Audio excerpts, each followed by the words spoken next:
প্রতিবারই তো আমি যাকে একবার ধরি তাকে খুব ভালো করেই রোস্ট করি। প্রতিবারের মতো এবারও আমি কাউকে রোস্টই করতে যাচ্ছিলাম, কিন্তু ভাই আমি এবার পারলাম না তাকে রোস্ট করতে। তার এই মায়াবী হাসি দেখে আমি কেমনে তাকে রোস্ট করি, উল্টো যে আমি তারই প্রেমে পড়ি। ভাই কি যে বলবো কষ্টের কথা, কষ্ট সাবান্ধে ধুইলেও যায় না মনের ব্যথা।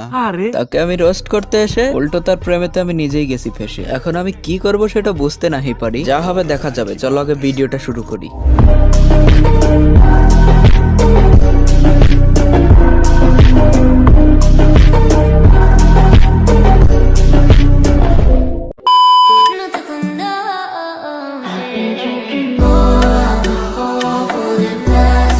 হায় কি যে বলি তোমায়, ওয়ে জানেমান, মনে হচ্ছে তোমাকে প্রথম দেখাতেই অনেক ভালোবেসে ফেলেছি। এখন যে তোমায় ছাড়া আমার লাগে বড় একা। আর তাই তো বলছি, চলো না দুজনে মিলে করি কোথাও দেখা। কি বলছিস তুই? সত্যি বলছি জানেমান, তোমার ওই মায়াবী হাসি দেখে আমি ভালোবাসতে গেছি শিখে। বিশ্বাস করো জানেমান, কথাগুলো আমি একটুও বানিয়ে বলছি না, কারণ তোমাকে দেখার আগে আমি যাদেরকে দেখেছি তাদেরকে আমি ভালোবাসতে পারিনি। তাদের মধ্যে কারো উপর বড় জোর আমি ক্রাশ খাইছি, কিন্তু বিশ্বাস করো তোমাকে দেখার পর মনে হচ্ছে প্রথমবারের মতো আমি আমার ভালোবাসার মানুষ পাইছি। Hello guys, this is Nahid. তো কেমন আছো তোমরা? ক্রেজি টাইপের নতুন একটি ভিডিও নিয়ে হাজির হয়ে গেলাম আমরা। আজকের ভিডিওতে আমরা কাউকে রোস্ট নাহি করব, আজকে শুধুমাত্র তোমাদের এই ভাইয়ের ভালোবাসার কথাই বলবো। ভালোবাসার কথা শুনে তো আমার মাটিতেই পা রাখতে ইচ্ছা করতেছে না, ইচ্ছা করছে যেন আমি আকাশ দিয়ে উড়ি। তো এত কথা কেন বলছি ভাই, চলো না ভিডিওটা শুরু করি।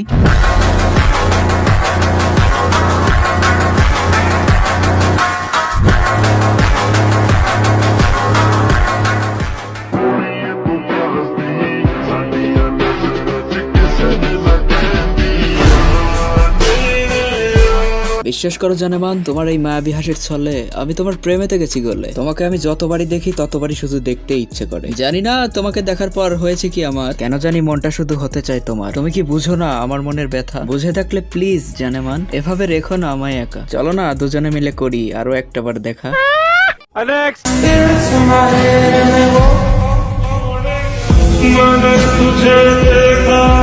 হাসি, তারাই মায়াবী হাসি তো আমার চোখের ঘুম কেড়ে নিচ্ছে, আর তাকে যে আমার বারবার দেখতে করছে ইচ্ছে, একেই তো বলে সাচ্চা পেয়ার। এই ভালোবাসার প্রতি আমার বিশ্বাস আছে, আমার মতো তোমারও যদি থাকে আমার প্রতি বিশ্বাস, তাহলে কিন্তু ভালোবাসার কমতি হবে না যতদিন থাকবে আমার নিঃশ্বাস। আর আমি সেটা জানি, আমার মতো তোমারও আছে আমার প্রতি বিশ্বাস। কথাগুলো আমি এজন্য বলছি কারণ একটা ভালোবাসাতে প্রথমত বিশ্বাসের প্রয়োজন হয়, আর এজন্যই তো নাহিদ এসব কথা কয়। কথা কি ক্লিয়ার না ভেজাল আছে?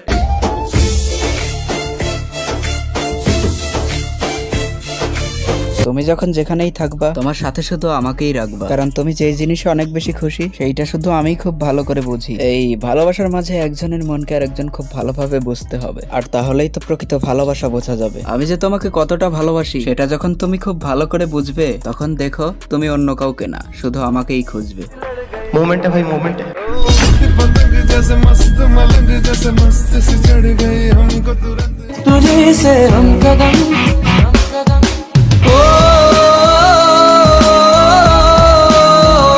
আমি আসক্ত হয়ে যাই তার চোখের ওই চাহনি দেখে। কত সুন্দর তার ডানা ডানা দুইটি আঁখি। আমার কেন এত ভালো লাগে বলতে পারবে কি আমার পাখি? তোমাকে এত ভালো লাগে বলেই তো তোমাকে আমার মনের মাঝে রাখি। প্লিজ জানেমান, তুমি কখনো দিও না আমাকে ফাঁকি। জানি আমি তুমি ভাঙবে না আমার এই ভালোবাসার বিশ্বাস, আর এজন্যই আমি ভালোবেসে যাব যতদিন আছে আমার নিঃশ্বাস। ও যা বলছে সব মিথ্যা কথা।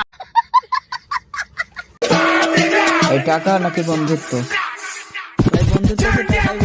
টাকা নাকি বন্ধু বড় সেটা আমি আর কি বলবো। ভাই ব্রাদার যারা আছো তোমরাই বলো, বন্ধুর চাইতে টাকা বড় এটা কি কখনো বলা চলবে? বর্তমান সময়ে টাকা বড় নাকি বন্ধু বড় সেটা তোমরা কমেন্টে বলবে, কিন্তু আমার জানে মানে এই ভিডিওটা কেন বানাইছে সেটা আমি খুব ভালো করেই জানি। আরে ভাই সে ভিডিওটা বানাইছে ফানি। ঠিক আছে ঠিক আছে, তো অনেক কথা বলে ফেলেছি ভাই, ভিডিওটি শেষ করার আগে কিছু কথা বলে যাই। বলো বাবাজি। ভিডিওটি কিন্তু সম্পূর্ণ বিনোদনের জন্য, ভিডিওটি কেউ সিরিয়াসলি নিও না ভাই, কারণ তোমাদের এই ভাইয়ের মতো পিওর সিঙ্গেল আর কোথাও যে নাই।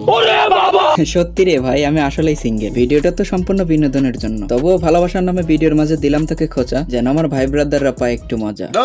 সো আজকের মতো বিদায় নিচ্ছি প্রিয়। ভিডিওটি ভালো লাগলে অবশ্যই লাইকটা দিয়ে দিও, আর চ্যানেলে নতুন হলে চ্যানেলটি সাবস্ক্রাইব করে যেও, আর যদি করো শেয়ার তাহলেই তো হয়ে যাবে তোমাদের সাথে আমার পেয়ার। সো আল্লাহ হাফেজ bro, thanks for watching my full video.